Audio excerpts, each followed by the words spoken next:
So, in my previous video, I came up with a strange character nobody likes, the Angel of Death, the SS Doctor Joseph Mengele, who is reputed to have escaped after World War II and gone to Brazil or Argentina in South America.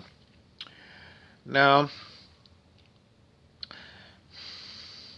there were a number of other characters that I was talking about recently that have to do with Nazi Germany. Let's see. Earlier, was it today or yesterday? I think it was early today. Joseph Goebbels, Geobbels,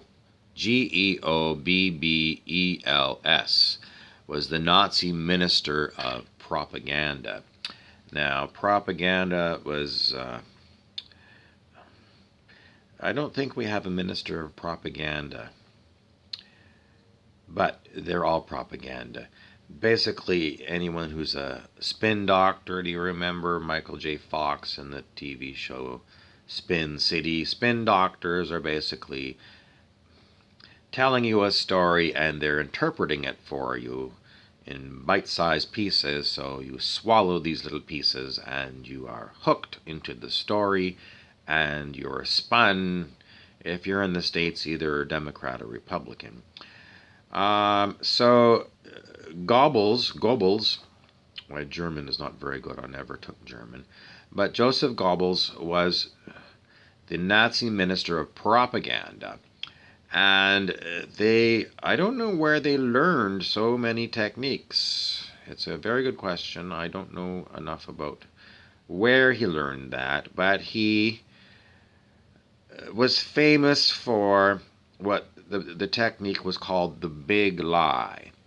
So what you do is you come up with the most unbelievable lie, and you stick to the story no matter what.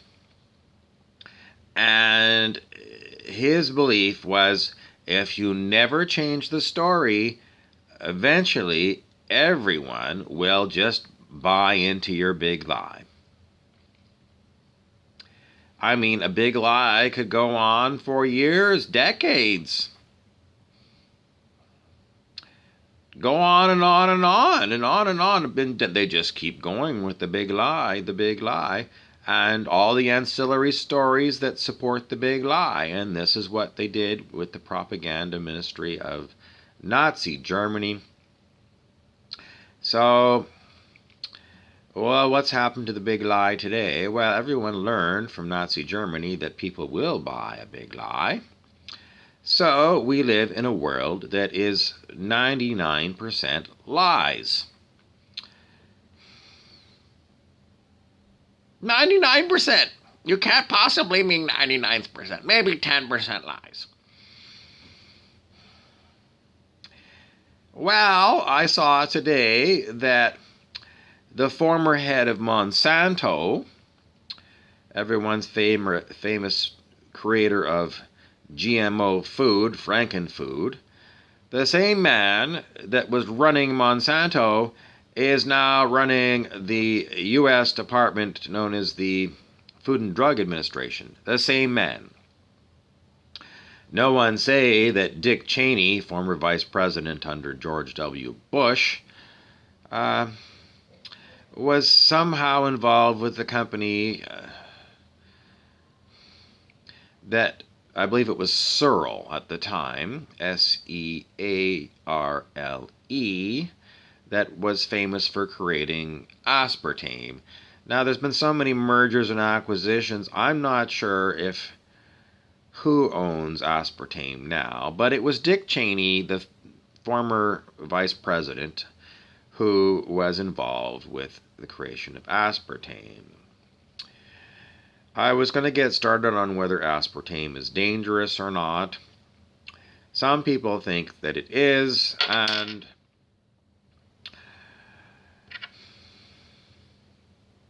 the only time that I was told that it was dangerous is if there was cases and cases and cases sitting in unrefrigerated areas in warm temperatures, and over time that the aspartame would break down into formaldehyde.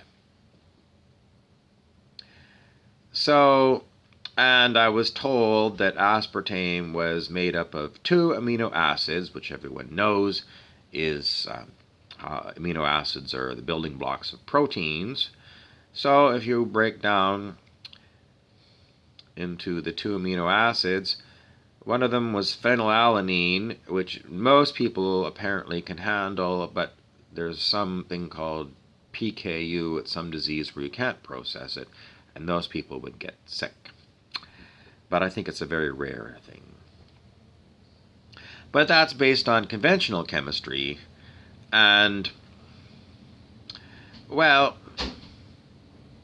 conventional chemistry, I'm sorry to tell you, while it does work for us day to day, it is part of the great lie, and that is that you are living in a physical reality. Now, I have done videos on this before, but everything that you do is done in consciousness, and so everything that you see is consciousness. And the great lie that you have been fed is that this is a physical world. There is nothing physical about it. If you want to go down and look at string theories or quantum theories to try and figure it out, be my guest. I'm not going to follow you because, frankly, I'm not that good at advanced mathematics and matrix multiplications and all kinds of integral symbols. It's been a long time since I was familiar with that stuff. So I'm not going to follow you down that rabbit hole. I'm going to stick with the truth that we are living in a form of consciousness.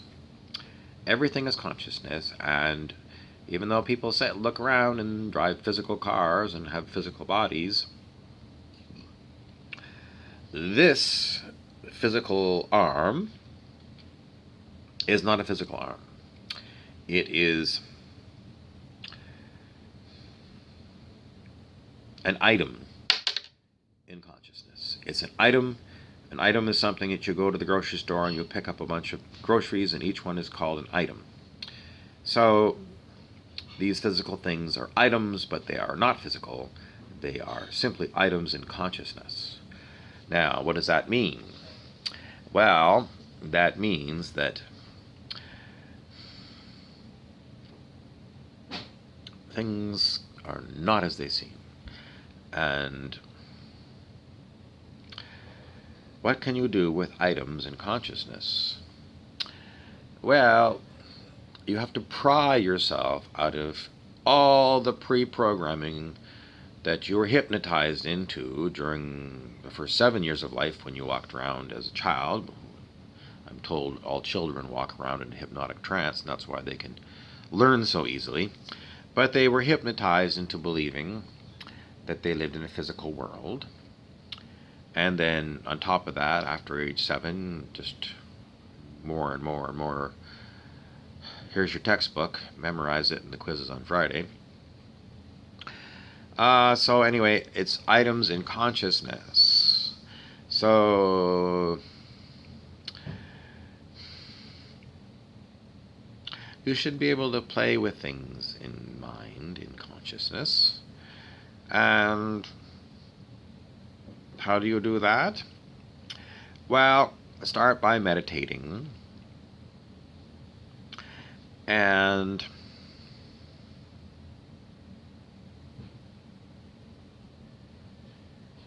I'm meditating.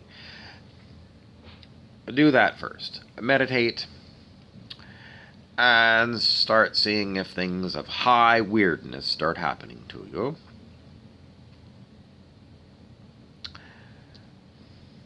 They should. If you meditate for an hour a day, every day, high weirdness will occur.